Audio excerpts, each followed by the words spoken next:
دریا کے کنارے، تالاب کے کنارے صبح سے شام تک کھڑے رہو، تمہارے ہونے کا نہ دریا کو احساس ہوگا نہ تالاب کو۔ بولیے ہوگا؟ کھڑے ہو خاموشی سے، ایک ڈیلا اٹھا کے مارو گے ہلچل ہوگی کہ نہیں ہوگی؟ ضرور ہوگی۔ ہلچل ہوگی تو دریا کو پتا چلے گا میرے کنارے کوئی ہے، بولو چلے گا کہ نہیں؟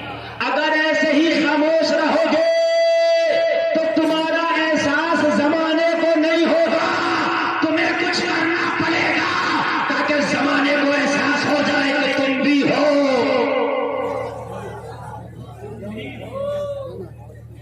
ایک ڈھیلا مارو گے اٹھا کے دریا کو احساس ہوگا کوئی ہے، ہلچل ہوگی مگر ہلچل سے ڈرنا نہیں ہے، تھوڑی دیر ہوگی پھر صحیح ہو جائے گا، تھوڑی دیر ہوگی ہلچل۔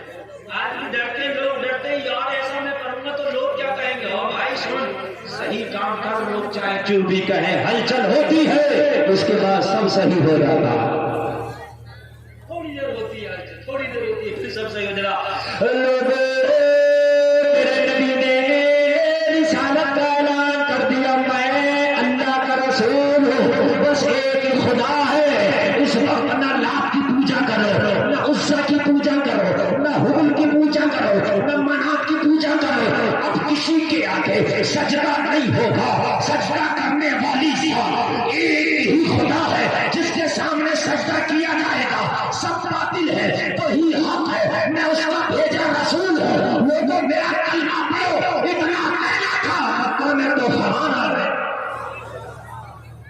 اب پتا چلا کہ محمد بھی کچھ ہے، سو مخالف ہو جائے، آپ سوچتے ہیں بستی مخالف ہو جائے، حق بات کرنا، اچھے کام کی پہل کرو، مر بھی گئے نا تو تمہارے پیچھے جتنے لوگ چلیں گے سب کا ثواب تمہیں ملے گا، سب کا ثواب ملے گا۔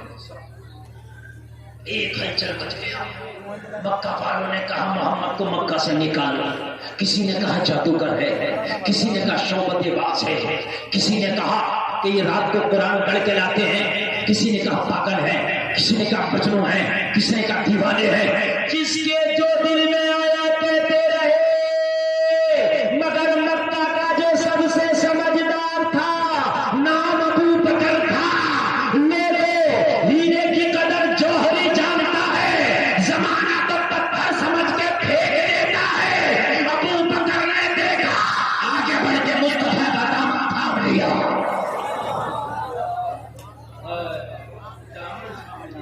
مکہ والوں نے کہا ابو بکر تھی تو بڑا سمجھدار تھا، ہم تو سوچتے تھے سب کلمہ پڑھ لیں گے مگر ابو بکر ہی نہیں پڑھے گا، اس لیے کہ یہ سمجھدار ہے۔ کہا تبھی تو کلمہ پڑھ لیا کہ میں سمجھدار ہوں، اسی لیے تو کلمہ پڑھا میں نے کہ میں سمجھدار ہوں۔ اللہ اب ذرا اور کرو، اب مکہ کے لوگوں کو طوفان اٹھانے دو، اس سیمرا پور کے لوگوں ذرا غور سے میرے جملوں کو سننا۔ آج میرا کوئی نوجوان سوچتا ہے کہ میں اپنے چہرے پہ داڑھی اور ٹوپی رکھ کے دین کے راستے پہ نکل چلوں، مگر پھر سوچتا ہے یار زمانہ کہے گا، لوگ صاحب یہ تو بڑے نیک بن گئے، یار سوچنے دے، زمانہ جو کہہ رہا کہنے دے، اس بات کو چھوڑ دے، تمہیں وہ کرنا ہے جس سے اللہ اس کے رسول راضی ہو جائے۔ اس چیز کو چھوڑ دو کہ لوگ کیا کہیں گے، لوگ کیا کہیں گے۔ یار ایک بات میں بتاؤں آپ کو، جادوگر آتا ہے نا اور وہ جو تماشا دکھاتا ہے، اس کے سامنے کوئی ہونا اور روڈ کے کنارے ڈنڈکی بجانا شروع کر دیتا، اسے شرم نہیں لگتی جو کرنا یار وہ غلط کام میں نہیں شرماتا تو اچھے کام میں کیوں شرما رہا ہے؟ او بھائی ایک بات بتاؤ، جو لوگ ناچ رہے اسٹیجوں پر کھڑے ہو کے ننگے بھی ہیں وہ نہیں شرما رہے؟ تم تو یار نبی کی سنتوں کو زندہ کرو گے، تم تو دین پہ چلو گے، شریعت پہ چلو گے، تمہیں گائے کی شرم؟ تم نے آگے بڑھو، ڈیلا مارو آگے بڑھ کے، ہلچل ہوگی، اور جب ہلچل ہوگی تو زمانے کو پتا چلے گا یہ ہے۔ ابو بکر سے کہا تو نے کلمہ پڑھ لیا؟ کہا ابو بکر تمہاری جو عزت ہے مٹی میں مل جائے گی، دھمکی دی۔ تمہاری بڑی عزت تھی مکہ میں، لوگ سمجھدار سمجھتے تھے، لوگ اپنی پنچایتوں میں بلاتے تھے، فیصلہ کراتے تھے تم سے، اب عزت مٹی میں مل جائے گی۔ ابو بکر نے کہا تمہارے عزت دینے سے عزت نہیں ملتی، تمہارے ذلیل کرنے سے ذلیل نہیں ہوتا، وہ تو عزت تشاء وتذل من تشاء. عزت و ذلت میرے رب کے ہاتھ میں ہے. وہ جسے چاہے عزت دے دے, جسے چاہے ذلت دے دے. اے لوگوں, ابو بکر نے مصطفیٰ کا دامن تھاما, زمانے نے ذلیل کرنا چاہا, مگر اللہ نے ایسی عزت دی, ایسی عزت دی کہ اگر نبی کے بعد کسی کا مرتبہ ہے تو وہ ابو بکر کا ہے. اب نبی کے بعد اگر کسی کا مرتبہ ہے تو حضرت ابو بکر کا ہے. اتنا بڑا مرتبہ. ایک دن نبی کی بیوی ابو بکر کی بیٹی امی عائشہ پوچھنے لگی, آقا کیا آسمان کے ستاروں کے برابر بھی کسی کی نیکیاں ہوں گی؟ آسمان کے ستارے ان گنت ہیں آقا, ان کو شمار نہیں کیا جا سکتا. ان ستاروں کے برابر بھی دنیا میں کسی کی نیکیاں ہوں گی. نبی نے فرمایا, عائشہ تمہارے بابا ابو بکر کی ستاروں کے برابر ایک نیکی ہے. ایک نیکی ابو بکر کی آسمان کے سارے ستاروں کے برابر. اللہ ذرا غور کرو یار. اور پھر اتنا بڑا انعام ملا, اتنا بڑا انعام ملا کہ نبی جب ہجرت کر کے مکہ سے مدینہ گئے تو کسی کو ساتھ نہیں لے کے گئے, ابو بکر کو ساتھ لے کے گئے. صرف ابو بکر, کسی کو نہیں لیا, صرف ابو بکر. انعام تو دیکھ رہے ہیں آپ. اس کے بعد اتنا بڑا انعام, اتنا بڑا انعام کہ حضرت ابو بکر آج بھی مصطفیٰ کی بغل میں ان کے پہلو میں آپ کا مزار ہے. مجھے گنبد شریف دکھتا ہے نا, گنبد خضرا, آپ دیکھتے ہیں ہرا گنبد جو ہے مدینے میں, اس گنبد کے نیچے 3 قبریں ہیں. کتنی؟ ایک حضرت ابو بکر کی, ایک عمر کی اور ایک میرے مصطفیٰ کی ہے. یہ 3 قبریں, اور ایک قبر کی جگہ ابھی خالی ہے, ایک کی ابھی خالی ہے. اب آگے بڑھیے. ابو بکر نے کلمہ پڑھ لیا, ابو بکر نے کلمہ پڑھ لیا. اب جب کلمہ ابو بکر نے پڑھا تو مکہ کے اندر طوفان آ گیا. ابو بکر کی دیکھو کلمہ پڑھ لیا, کلمہ پڑھ لیا, ساتھ میں ابو بکر کو بھی مارو. حضرت ابو بکر کو پتھر مارے, مکہ والوں نے اتنا مارا, ایک بار اتنا مارا کہ حضرت ابو بکر نبی کے ساتھ تھے, میرے نبی پہ بھی پتھر مارے, ابو بکر کو مارا. حضرت ابو بکر کا چہرہ سوج گیا, پہچان نہیں ہوتی تھی یہ ابو بکر ہے, اتنا مارا. حضرت ابو بکر بے ہوش ہو گئے. بہت دیر کے بعد اٹھا کے آپ کو گھر لے آئے. لانے کے بعد میں آپ کو مرہم پٹی کیا گیا. بہت دیر کے بعد حضرت ابو بکر کو ہوش آیا. لوگوں کو اتنا پیٹائی کھانے کے بعد حضرت ابو بکر کو جب ہوش آیا نا تو سب سے پہلے یہی پوچھا, لوگوں میرے نبی کی حالت کیسی ہے؟ میرا نبی کیسا ہے؟ ہم دنیا کے اندر ایسا بھول گئے اپنے نبی کے طریقے کو, ایسا بھول گئے, ایسا بھول گئے, لوگوں ہمیں پتہ ہی نہیں ہے. یہ جو سب سے بڑا تمہارا تہوار ہے, سب سے بڑا تمہارا جو تہوار ہے, نہ عید ہے نہ بقرہ عید ہے, نہ سب سے بڑا تہوار 12 ربیع الاول ہے. لیجیے کان کھول کے, جس دن میرے نبی تشریف لائے ہیں نا وہ تمہارا سب سے بڑا تہوار ہے. نہ عید نہ بقرعید نہ میٹھ عید نہ کوئی اور تہوار, سب سے بڑا تہوار. اس تہوار میں تم اتنی خوشی منایا کرو کہ جلسہ تو کرایا کرو, مگر اپنی گلیوں کو بھی سجایا کرو, روڈوں کو بھی اپنے سجایا کرو, اپنے گھروں میں جھنڈے لگایا کرو, تاکہ اگر ہیلی کاپٹر میں بھی کوئی اڑ کے جا رہا ہو نا تو اوپر سے دیکھ کے پہچان جائے یہ جو گھر ہے یہ مصطفیٰ کے غلاموں کے گھر ہے. مینار مسجد کا پتہ دیتا ہے, مینار مسجد کا پتہ دیتا ہے, اور 12 ربیع الاول پہ جھنڈا مصطفیٰ کی غلامی کا پتہ دیتا ہے. ہم ٹرینوں سے بھی گزرتے ہیں نا تو بستیوں سے جب گزرتے ہیں جن گھروں پہ جھنڈے نظر آتے ہیں پتہ چلتا ہے یہ مصطفیٰ کے غلاموں کے گھر ہے. سبحان اللہ. جھنڈے لگایا کرو, اور نبی کی پیدائش کی خوشی میں تو اللہ نے جھنڈے لگوائے. جب میرے نبی دنیا میں تشریف لائے نا تو جبریل سے کہا, جبریل 3 جھنڈے لے کر کے جاؤ. میرا نبی آمینہ کے آنگن میں جا رہا ہے, میرا نبی آمینہ کے گھر جا رہا ہے, میں نبی کو دنیا میں بھیج رہا ہوں, میرے نبی کی پیدائش کا وقت ہے. جبریل اب خوشی منانے کا وقت ہے, جاؤ جاؤ تم فرشتے کے سردار ہو, اب جا کر کے جھنڈا لگاؤ. حضرت جبریل عرض کرتے مولا کہاں لگانا ہے؟ کہا 3 جھنڈے لے جاؤ, ایک مشرق میں لگاؤ, ایک مغرب میں لگاؤ, ایک کعبے کی چھت پہ لگاؤ. کعبے کی چھت پہ اس لیے لگایا کہ کعبہ دنیا کے